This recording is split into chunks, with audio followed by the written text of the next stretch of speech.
some people will kiss ass extremely for job security. And where I was raised in the South, you are your security. If you got a skill, you got a trade, you know what you're doing, you ain't got to kiss ass because you are a asset.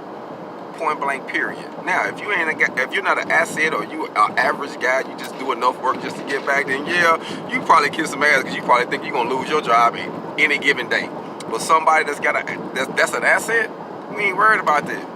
Job's gonna always be there. A job is a job.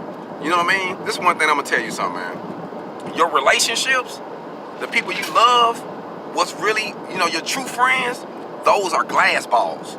If we drop one of them, they might crack, damage, it'll never be the same. You see what I'm saying? But a job is like a basketball, homie. You can bounce that bitch anywhere. We can get a job anywhere in the country. You ain't got to kiss ass, get dehumanized, get talked bad to for no job.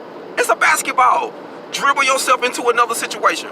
But those that are valuable to you are glass. So we drop somebody like that, then, it might crack, damage them. But the rest of this bullshit, man, don't get caught up in this, man. Be your own job security by being an asset. Hog on.